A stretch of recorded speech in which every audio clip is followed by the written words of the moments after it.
What's up, y'all? So, y'all know who I am by now. Don't gotta do all that stuff, but I got something for you. I got 5 controversial things that I've learned in the industry about recently that I want to discuss. A couple of barbers that I've been mentoring and helping with, they've been telling me that they've had struggles and been thinking about certain stuff in the industry.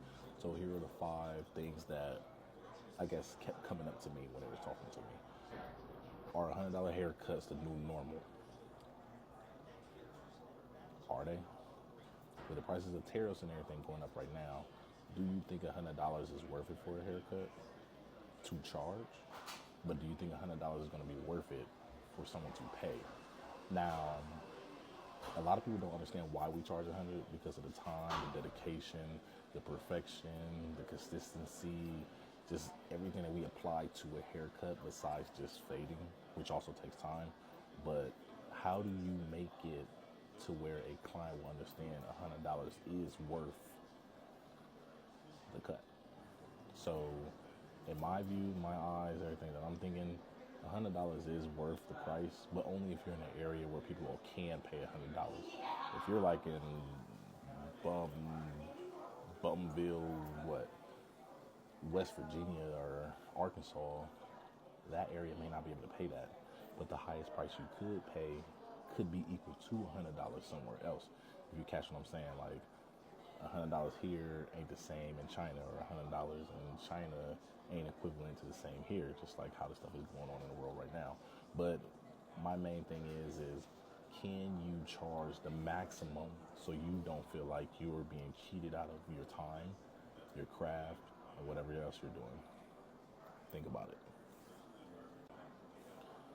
Second question, barbershops or salon, who runs the industry now? I myself like salons way better, and there's a couple reasons why. I'm gonna give you both perspectives from what I've done. Barber shops, when I was a barber, I always had to pay that money. But the thing with paying that money is I didn't get the privacy, or didn't get to do the shop the way I wanted. I had to act as if it was my shop and then perform under someone else's rules. Now, that's completely fine. Maybe you like the atmosphere, you want to be able to communicate with people, talk to people and everything else, but I'm more of an isolated person. I like to do my own thing, sit at my own desk, figure out my own stuff. And that may be the same person you are. But for me, I don't think barbershops are worth it, because you're not going to learn nothing but communication with other barbers when you're on downtime. Now, when I say a salon to me is better, is because it's you. If you don't do it, it all falls on you. And I'm the type of person where I like that pressure, because that pressure makes you feel that you have to do more to produce and do more outcome, or not do more outcome, but do more quality, do more professionalism, do more talking, communication, to show people that you're worth it. So to me, barbershops are in the past, salons are the future, and pretty soon you're going to be seeing barbers using their stuff as platforms for marketing, just like how you see a couple doing it right now. But it's going to be way more to where you're going to be seeing that barber with their influence of 2,000, 3,000 people they'd be cutting, and people paying in that local area to market to those people that you're cutting, if you catch what I'm saying. So, yeah, to me, barbershops, dead. The community things, dead. Like, no one really wants to sit down and wait for a haircut. They want to walk in, sit down, walk out without pulling out their credit card, without pulling out their wallet, cash. They just want to tap and go, or just get up and bounce because they already prepaid. That's my view, though. But that's from here in Columbus, Ohio. If you disagree, let me know. I'm all ears. The next question I was asked is Booth Rent dead? I mean, if you rent a salon, kinda, because, I mean, I guess you're renting a space, but it's just not called booth rent. But it goes along with the barbershop. Is the barbershop dead? Because are you getting what all you can get with paying that booth rent there at the same price you're paying for a salon? If you're paying $250 for a chair in a barbershop and you're depending on walk-ins,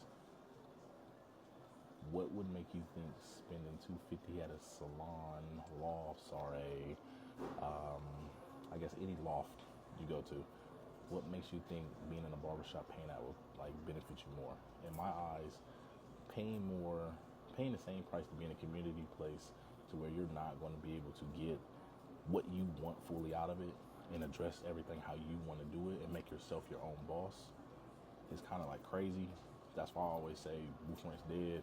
Go rent your spot. Go do your own thing. Now, booth rent is dead, but paying your rent at a loft is good because now you're not paying all that extra overhead as far as Wi-Fi, water, electricity, gas if there's gas in there, Wi-Fi, all that's included. So would you rather pay $250 to sit next to 9 other people who either A, probably can't cut hair and are just talking shit all day, drinking and doing random stuff and wasting their money every weekend? Or would you rather pay that amount and invest in yourself and put all that money towards everything else you're doing when you're exiting the shop, as in financial or real estate or savings, Roth accounts, stocks, and saving up more money? So to me, booth rent's dead if you at a shop. But if you paying booth rent / rent or whatever at a salon, yes, way better, way better.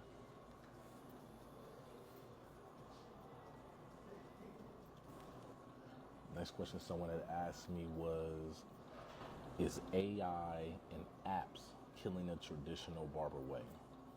100% yes. And if you are stuck doing paper, writing down, text messages, you are so far behind. In the next couple of years, people aren't even going to come to you because you're wasting their time because they have to text you. All my clients from the thing is 2,300 people will not text me unless there's an issue with the app or an issue with the website, which rarely happens. They probably have to do a user error, restart the computer, or restart the app. But if you were sitting there writing down names every day, writing down names when you're with your family, writing down appointment times when you're at events, missing kids stuff that you got going on, missing family things, you are wasting your time. And if you're doing it in 2025 and it's almost 2026, by the time they come with AI and does everything else for you and you don't have to do anything but just wake up and go cut, you're gonna be so far behind trying to learn it. It's not even gonna be it's not even gonna be a reason to cut. So is AI taking over? Is apps taking over? Yes. So if you don't know it, you have not learned it, you don't have any intent in learning it, use your head and start looking into it. It'll help you and benefit you more and create way more revenue for you once you learn how to master it.